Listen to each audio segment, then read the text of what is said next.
Alright y'all, welcome back to the channel and to some more turkey patterning. And I've got a pretty interesting combination today that I can maybe guess how I think it's going to perform, but we really don't know unless we try it. And I think this is going to be a pretty good opportunity to see the potential of this load through some other setups that you guys might have as well. But the load we're going to be testing today are some of the Salt Creek custom cold turkey loads. These are the 410 3-inch 7/8 of an ounce of number 10 TSS shot, and they say they're going 1080 feet per second, but we'll see how close we can actually get to that. And for the setup we're going to be running, I brought back out my Mossberg 500 410 turkey here, but I decided to throw in this choke. This is a Winchester full choke, and it's a 391 constriction, so a little bit more open than some of your turkey chokes, but there are some 390 turkey chokes out there that really do perform good, and we've also seen some really surprising results out of this as well. But right off the bat, I don't know how well these 10s are going to do through a full choke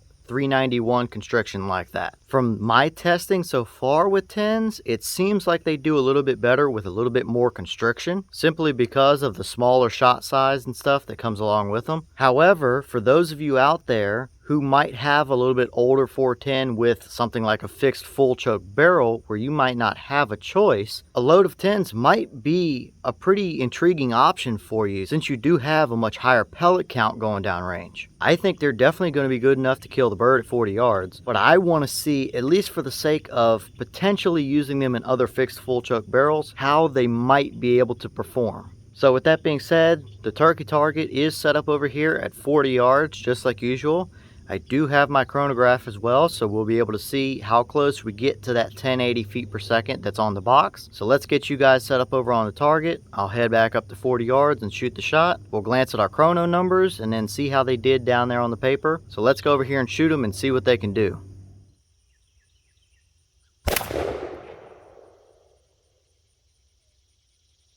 Alright, so that round gave us 1114 feet per second across the chronograph. The box called for 1080, so that's what, 34 feet per second above what the box claimed? So we're pretty much right at where they're saying we should be. So nothing really too out of the ordinary here, so let's go down to our target and see how these 10s did through that full choke. Alright, so we're down here now at our 40-yard paper, and this is what we got for performance here. And it's pretty much exactly what I expected. We do have a dead turkey. There's 3 in his spine right there, so he is absolutely dead. But as we can see here, we have shot that's pretty wide open in the grand scheme of things here.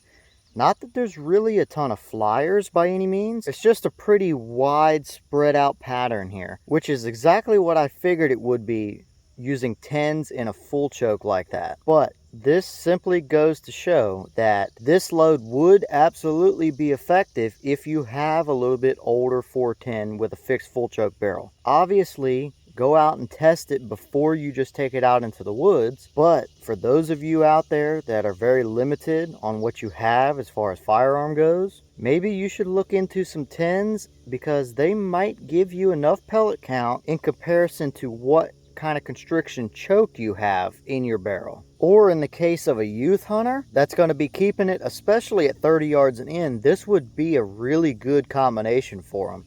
It would give them plenty of leeway while still absolutely being able to hammer the turkey. Or, now that I'm thinking about it, this could be a decent little waterfowl load too for something like small ducks. You've got a pretty nice spread out pattern there that would definitely get the job done for some small ducks or something like that for sure. But either way, this is about what I expected to see. It's not ideal, but if you have a less than ideal setup, it may be able to actually help you out a little bit with that and allow you to take it out into the woods and still come home with a turkey reliably and confidently, that is.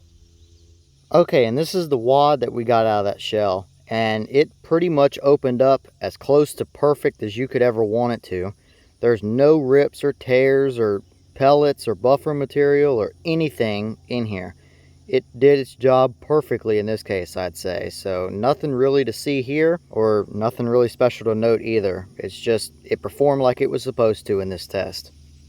Alright y'all, well, what did you think about how they did? They pretty much did exactly what I expected them to do. Pretty open pattern, but still able to get the job done at 40 yards. Now, would I push that much farther than 40 yards? No, I wouldn't personally, but we pretty much accomplished what I wanted to accomplish for today's test. I simply wanted to see what a load of 10s like this would be able to do through a not so ideal choke setup. Like I've said several times already in this video, for those of you out there that have that older 410 with the fixed full choke barrel, a load of 10s like this might really not be a bad option for you, because it does afford you the extra pellet count in a load to kind of compensate for the lack of constriction in your choke. So at the end of the day, I know these are good performing shells because I've tested them before and they really do perform out of your more typical turkey chokes. But after seeing all that, what do you guys think? Is that about what you expected to see out of them? And is this a combination that you would use, or have you used something similar? And what do you think about using something like a load of 10s in a not so ideal setup with a fixed full choke barrel or something like that? Leave me a comment and let me know your thoughts about it all. But on that note, I'm going to get back to it with some more testing. Stay tuned because we've got plenty more interesting stuff coming to the channel. So I'll see y'all in the next one.